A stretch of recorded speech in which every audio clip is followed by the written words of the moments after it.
Maybe. There we go. Look at that. We are back here on our world famous Jiggy Jaguar radio broadcast. Welcome to another edition of our big program. And today's guest, he is someone who has built a career across several very different industries. This guy is amazing. He's a content creator, videographer, director, entrepreneur, podcast host, trader, AI enthusiast, and he isn't afraid to tackle controversial topics. Many people know him as Mr. Flourish, the creator behind Mr. Flourish podcast. And he is sitting down with us as well as he has sat down with a lot of adult entertainers, sports personalities, creators, entrepreneurs, and he's with us today here on our big program. Mr. Flourish, how are you, sir? I'm glad to be here, Mr. Jaguar, Victor, and I can clean a little lens off too, so I can look clearer. So that's Look what I at do that! here. Look at that! You do a little bit of everything. You're a full service agencies. So you have accomplished a heck of a lot. Um, First of all, you were doing AI before everybody knew what AI was. And then you did stock trading stuff. You still do that, and Mhm. you're all over the damn place. You are busier than a fruit merchant, my friend. I, I may I may touch too many things. Gosh, like cough. I may touch too many things. I'm trying to be smarter nowadays. Yeah. Sometimes it's not about touching 4 or 5 or 6 different things. It's about doing 3 or 4 Oh yeah. exceptionally well. And so I'm trying to refine how I do things so I don't end up in the hospital for 5 weeks like I was just. Well, that too. Yeah. So one of the things that you do, which is always amazed me because I don't have a clue on how to do any of this stuff, but you do stock trading Okay. and you make a heck of a living at it, and you are damn good. Take me through this whole process. How did you get started with Man. doing stocks and being as successful as you are with all this? um, what was it that? I worked on Wall Street for 8 to 10 years. Yeah. Back in the day, and worked for a brokerage, worked for Thompson. Actually, I worked down at 30 Wall. Um, Wow. and so I was doing figuring out tickers, um, ticker series 7. Yeah, I thought that was going to be the direction I was going to go in life until I realized the massive stress levels that it takes performance. And it's an interesting lifestyle. Yeah. Um, the lessons don't leave you. Yeah. The the when they say FOMO, fear of missing out, that Yes. FOMO on Wall Street is a real thing. It's like you're trying to meet people to get information. You you're trying to get with different little groups and stuff, that any edge that you can get. Um and then being on the wrong side of things is lessons learned. But the stress levels, oh gosh. I don't have the stress levels when it's myself. If I lose money myself, so be it, on my own accord. If I make money, which I do pretty decent with, um the biggest thing that I learned back then, it was always about the trade. Yeah. um you didn't you, you didn't get trained or taught on holding 5 years, 10 years. That wasn't, and it's a matter of, you didn't learn patience. They weren't teaching you patience. You Yeah. had performance every single month, every single quarter. And so, but the best way is knowing your levels, Yeah. understanding your levels, and being patient. When you get that load to boat price, when you get that swing price, knowing when to take a swing at it, Yeah. right? And then another one is learning how to size up.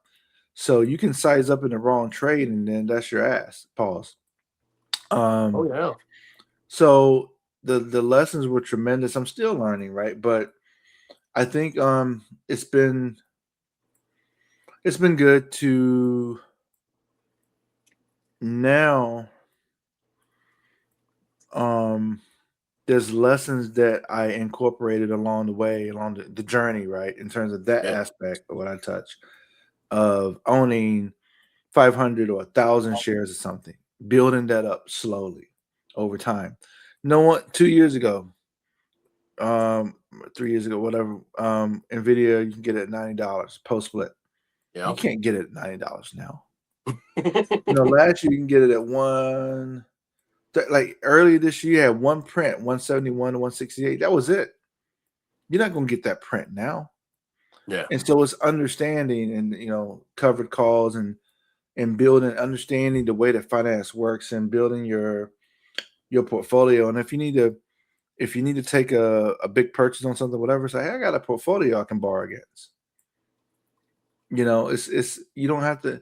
So it's just you learn a lot of different things, right? And the thing that's been the hardest is never sell. Yeah. Is just keep because I'm like, no, you got to sell some, whatever. We've had that's my wife clapping. Somebody must have just scored a goal in a World Cup. We've had Black Swan events Yeah. more than like in our lifetime. There's people that in their lifetime they had one Black Swan event at most two, not like 4 or 5.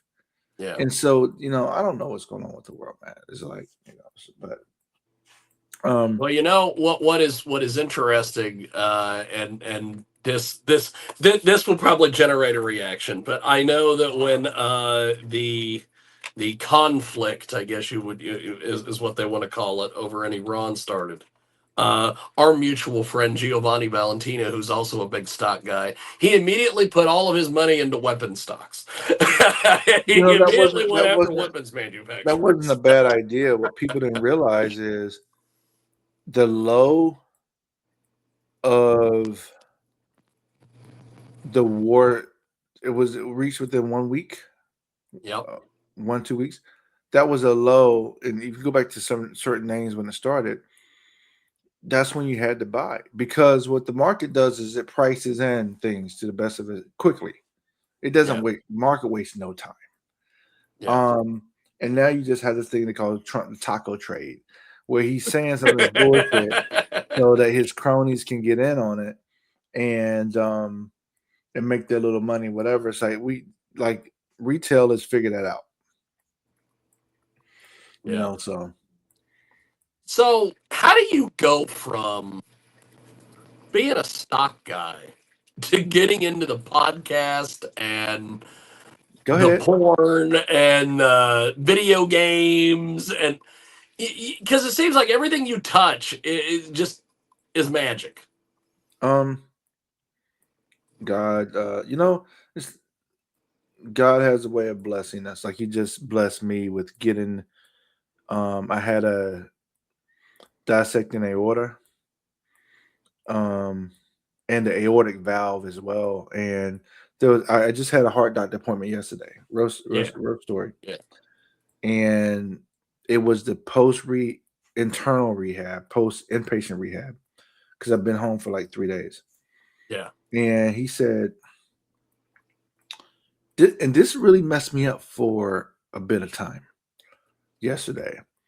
25% people, 25% of people who have a dissecting aorta die on the spot. And then he said of the Wow. remainers, 25% of the remainers die within 24 hours. Wow. And so, and people don't even. Not only that, I had that, and that surgery was on the 8th, and then they discovered there was something going on with the way I was talking weird, like 2 or 3 days later, and they thought I had an infection from my kidneys, and then they did a CAT scan. I had a minor stroke. And so Oh, one of the no. things about heart surgery is that you sometimes get minor, it sometimes happens. And so, and then I go to um inpatient care, and I'm there for like 5 days. Then I go to rehab, a different place, and I'm there for 3 days, and I'm having breathing. And I'm getting to the point of the story. Yeah. And so then they took me to the across the street to the hospital side of this other place, and they say I have too much liquid in my heart chamber. It's crushing my Yeah. ventricle, whatever. And they proceeded to pull out 1,024 milliliters. Yeah, it was like, and then after that procedure, I'm breathing just fine.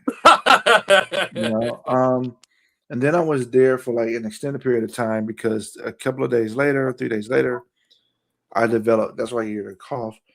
Yeah. um, Early stage pneumonia, and Ah, so yeah. and then they gave me different antibodies. They called it because I saw on the X-ray it was cloudy, and then as every single day as I was taking antibiotics, it was clearing up this cloudiness in my X-ray, and Yeah. so it got all removed. And so I went through all of that, and then I went to after about 9 days there, I went back to rehab for about another 10 days. And what I'm saying is, how you say how I do? God has a way of blessing individuals Yes. and giving individuals gifts, like LeBron James.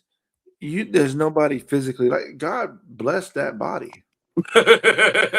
It's like he get like you are, and so I'm beginning to, and a lot of people don't know. In 2021, in May, I was riding in an SUV, a big SUV too, and I got hit by a car in the back rear, and I spun around. And I rode down the hill 7 times. I blacked out. I didn't even know if I was whatever. Jesus. Last thing I know, I was being pulled through the windshield that they kicked open, and so between that and this, because I don't know if you're a little ticking, I have an onyx heart now, an onyx metal heart. Um, there's whether it's my mother, God, Jesus, I'm I've been touched, man. I realize it, and so it's like I want to do more. I want to understand. There's a reason why, and that's one of my purposes now. Is like understanding the reason. Is it you know helping people is one thing. Um, I want to understand. I kind of wonder why me. Yeah. Because right before, like, what was it, a week and a half before I was in surgery on the 8th, I was in Turks and Caicos dancing on the boat, right, on vacation. So I have a lot to be thankful for. I'm not complaining to the one above. I'm grateful. Yeah. But it's like and my gifts are my gifts. I can do it's almost like it's interesting. There was a guy who's one of my confidants, Yeah. very wealthy man. About 4 years ago, he said, "Hey, I need you to help me on the M&A, merger and acquisition." I never done merger acquisition ever in my life,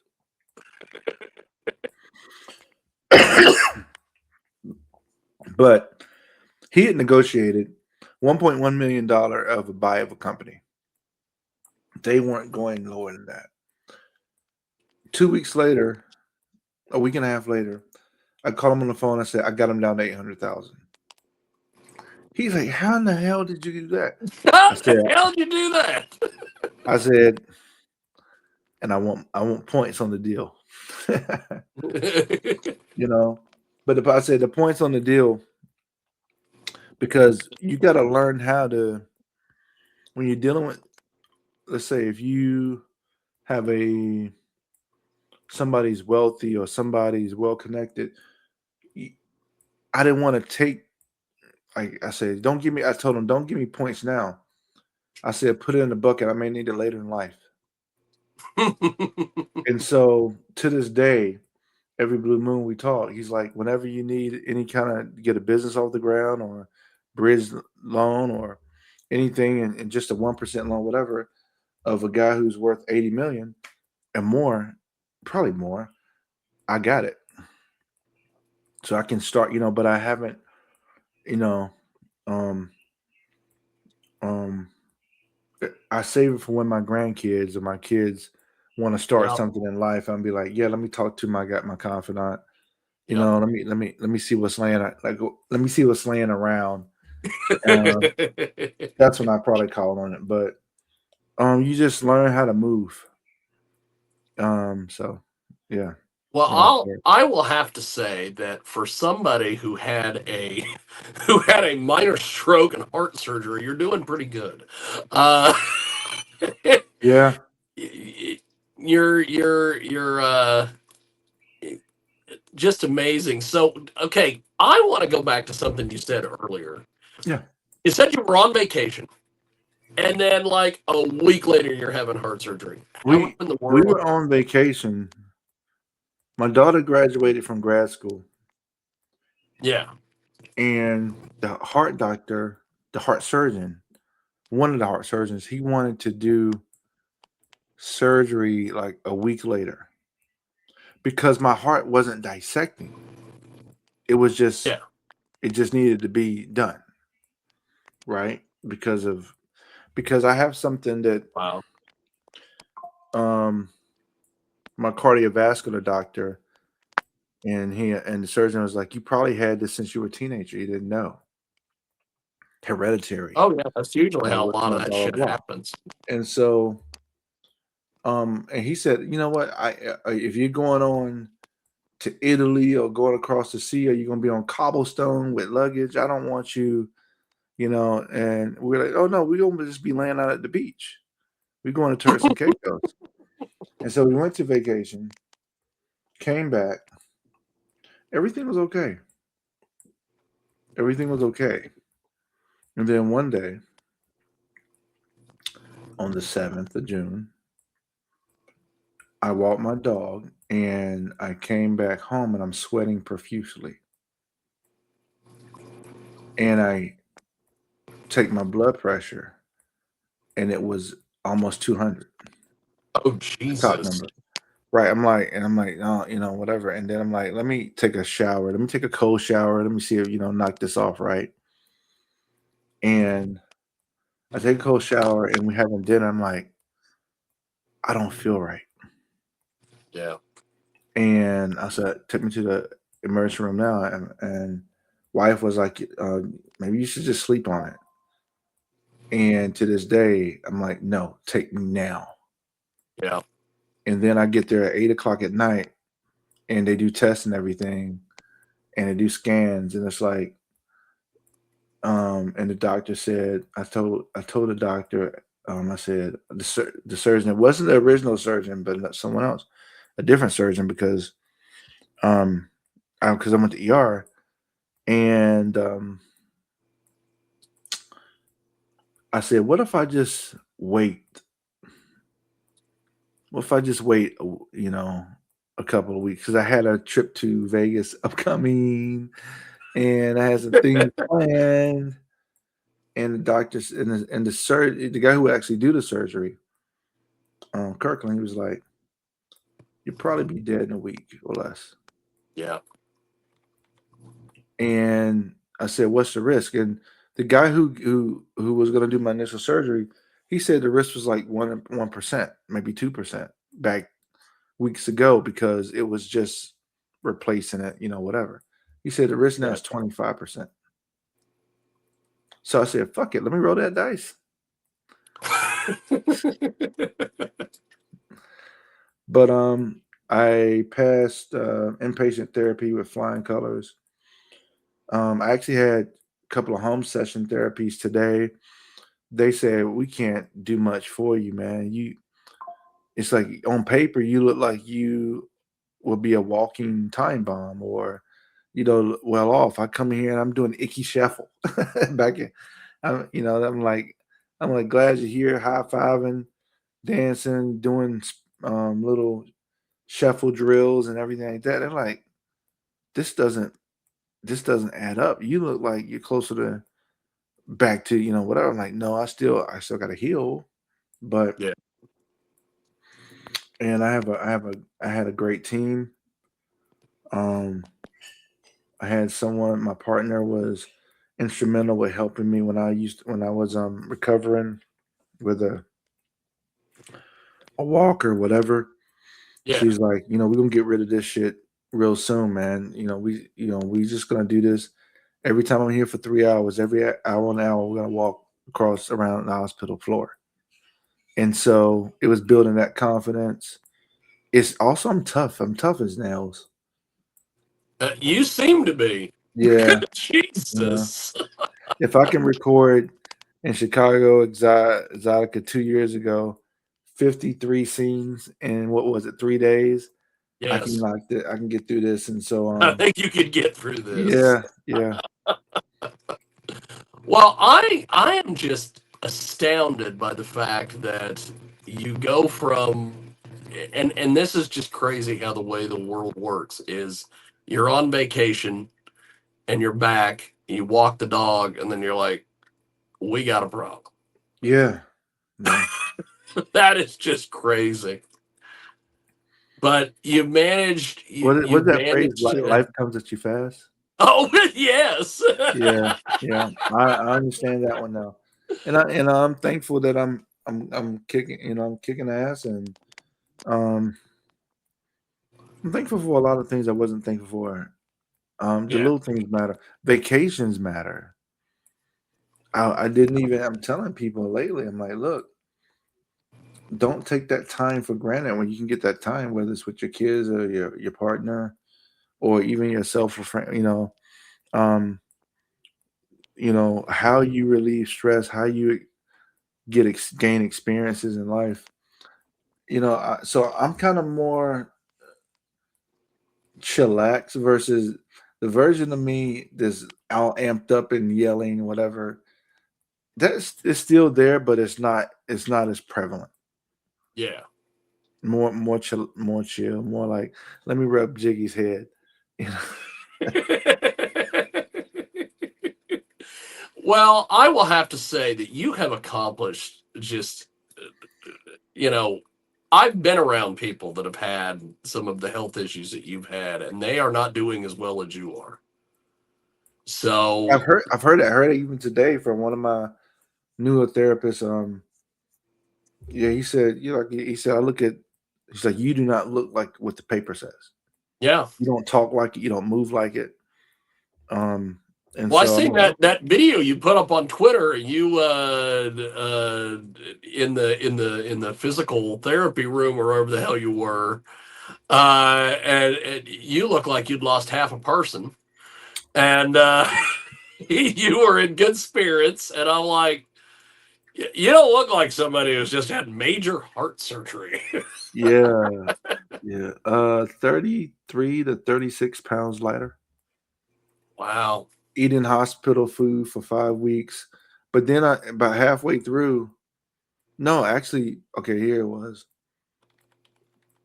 They were feeding me through a tube for about 10 days. And then Wow. when I was eating food, I was after about 5 days, I'm like, this is boring. I just started portion controlling and as well because I'm gonna have to do that Only anyway. you would do that. Started portion controlling, and they use salt, not heavily, but I know because of my heart, I have to have it's a low sodium, either no Yeah. salt or low sodium, and so I started having I switched over my wife started bringing me different kinds of fruits, even exotic fruits, and so I would do eat those as snacks in between, so I didn't eat full meals. And so, um, I just got on scale yesterday, and it was like 33 pounds lighter. I am blown away by the fact that you've been able to do all this. This is just amazing. We are talking with Mr. Flourish this week here on our big program, and he has done a little bit of everything and has been all around the world and back. Uh, so, talk to me a little bit about Asher Clan because you have built quite the successful YouTube empire over there. Well, it's I'm proud of Asher Clan TV, ASHERCLAN TV, which has over 2 million subs. We now have connecting channels that we spun up, such as Jiggy Jaguar show, which is interesting because what it's like the phase with that Jiggy Jaguar show is getting. I was going to say this is getting watched hours. Like I think last week was like Oh, I'm putting all 200 sorts of hours. weird things up there from Yeah, it's weird, catalogs. but the subs are slow. But I think because we haven't done a sub campaign, and Yeah. so sometimes you got to make sure that the frequency, the narrative, and so when I looked at the watch, I was like, oh wow, that's really that's key. He can keep an audience, crazy weird stuff.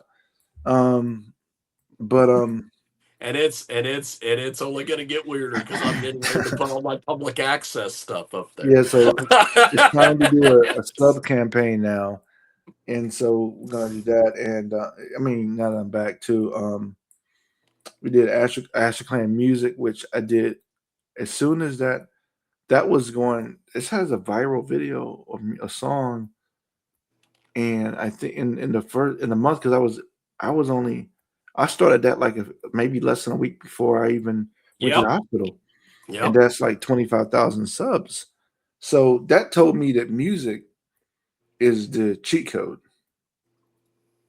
Music and beats are the cheat code. Now it's a matter of creating the daisy chain effect. That's one of the things I look forward to. National Clan TV is podcasting, skits, reaction content, real world event, and gaming. Um, Not Yep. as much streaming as we used to do, but and then there's Equentis Media, which I sort of am the investor, more so behind the scenes, helping to solicit, AI technology and to help do things, or as well as cut, help, cut marketing deals. And that was initially for creators, as a way to help creators manage their content. Um, how would I say it? Peep, and now we have studios that we assist now, such as Tough Wanks, Bull Bang. So there's a press release coming out. I love Bull Bang, so I'm so glad you're helping him. And then there's a third studio that is undisclosed. We under NDA.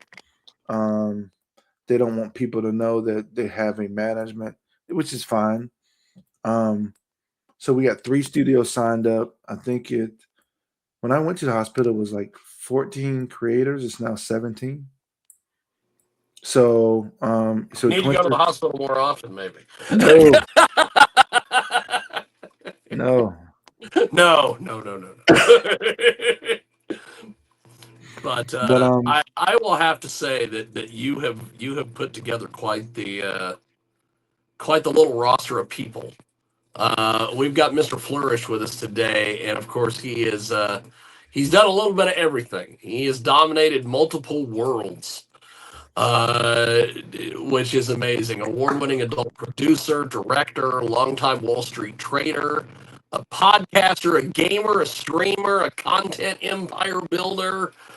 And he has got, with over a decade on the trading floor, millions of YouTube subs through Asher Clan TV, a thriving program, adult studio, and he is the original ferret in the Jello fight. He is And we have a what is it, a award-winning adult entertainment studio. yeah. That's sort of like on cruise control.